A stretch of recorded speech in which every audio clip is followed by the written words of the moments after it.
Hi and welcome to Climate Camp TV. We've got two speakers today to talk about happiness and growth. Can we have both? They just come straight from one of the workshops we've got going at the camp, and I'll let them introduce themselves. So, Sama? Hello, I'm Sama Abdallah from the New Economics Foundation.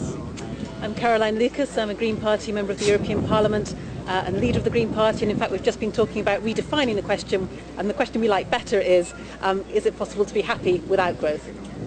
Okay, so Sama, you talk a lot about well-being. What exactly do you mean by well-being?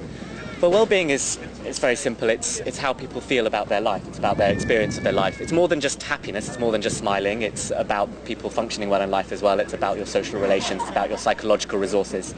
But the important thing is it's things that we need to measure by asking people how they feel. We can't measure it with a thermometer or with a balance sheet. So how do we measure well-being? Well, by asking people in surveys with well chosen questions. And how do you feel this relates to our economy and our banks and our politicians at the moment? Do you think these are the kind of questions that we have been asking? Well, we have been asking questions about well-being in the past, but they've never been taken that seriously. They've always been seen as a sort of a sideshow.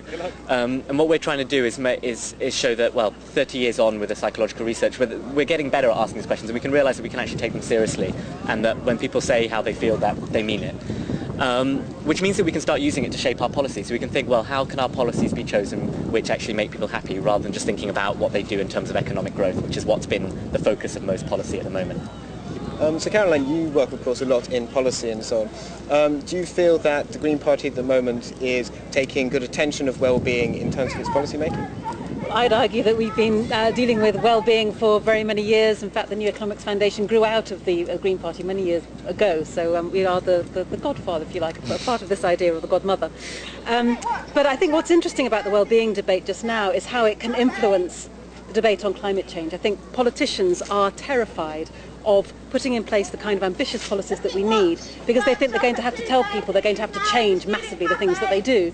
And the good news about the well-being debate is that if we can say, yes, there will be changes, but actually these are changes that are going to make us feel better off in terms of our internal sense of self, in terms of our communities, stronger communities, that in many ways our well-being is going to improve under these changes. That to me is what excites me about the well-being debate, because I think it might be something that can help wrench the debate around and get politicians to realise that actually if they communicated about climate change rather differently, they could be much more ambitious, they could have much more courage to go much further when it comes to the kinds of policies we need to implement. Now, of course, at the camp here we're demonstrating all sorts of ways that our lives can be better and perhaps have more well-being in them, whether it's through cycling to make energy, living, setting up these lovely tents, doing things together and so on. How do you think politicians can be directly involved in this, though? At the camp we're very much into saying that we don't need leaders and we don't need bosses to implement these changes. So where do you think politicians fit in?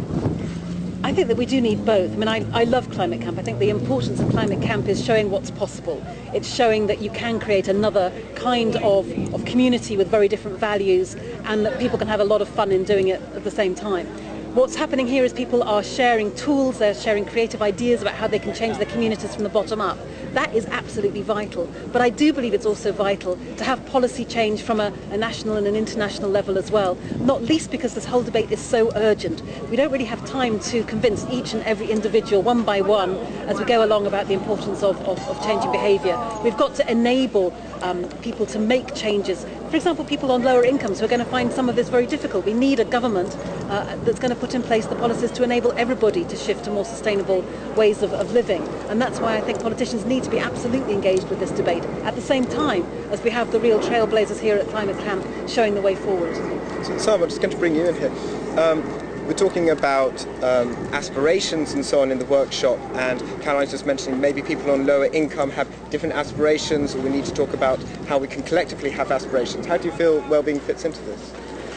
Well, I think that there is an element of people's aspirations being shaped by external influences. Of course, we're shaped by what we're told and what we're what we're told in school, and then what we're told by advertising, for example. And so, an important element of a shift towards well-being and a shift towards a society which is less structured around economic growth and less structured around sort of material consumption. It has to be a shift in the aspirations, and that comes partly by, for example, restrictions on advertising, for example. so that people, which we know, for example, in Sweden, they have restrictions against advertising against children because, they've found out, they know that there's plenty of literature which shows that this kind of advertising is going to leads to detriments to well-being, detriments to health, and all sorts of other things. The interesting thing is that also it leads to detriments to the environment because advertising encourages materialism, which of course leads to the consumption the consumption explosion which we have at the moment, which is destroying our planet. So I think this is where it all kind of really hinges on, is that climate change is being caused perhaps by us having the wrong kind of ideas about well-being, by having the wrong ideas about how we can be happy. So what might be some immediate things that we can do in order to be both happier and to actually avoid catastrophic climate change? Well, as you say, we need to redefine our vision of progress, and that's the most important thing. We need governments which are constantly writing in their strategies that we need to have economic growth, or even more laughably, sustainable economic growth, which is an oxymoron in itself. There's such a big part of this does need to happen at the government level. It does need to happen in terms of legislation, in terms of policies. But as individuals, we can do very simple things. I think I always use this as the simplest example is the way we transport ourselves, the way we go to work. If you were to tell someone that they could change their lifestyle in a way which would mean that they would be healthier, happier, and save money and maybe even save time, then people would jump at it. And one of those examples would be cycling. If you cycle instead of driving to work, there's plenty of research which shows that people actually feel that cycling satisfies their needs more than using their car. And so you can get people doing that without even mentioning the word environment. And so these are sort of quick, these are simple things that people can do at individual level, but then also need those sort of local government and central government support to make that as a more feasible option for everyone. So Caroline, just to turn to you again, do you think that while we're talking about collective action or individual action that we can take, someone was saying that the kind of individual things that we can do are changing the way that we get to work and so on. But surely the way that we produce things, the way that we run factories and so on, involves the workers in those factories as well, involves people who are at the camp, involves people working on a grassroots level. So do you think that perhaps there could be a solid workers' movement involved in how we affect well-being and how we affect climate change?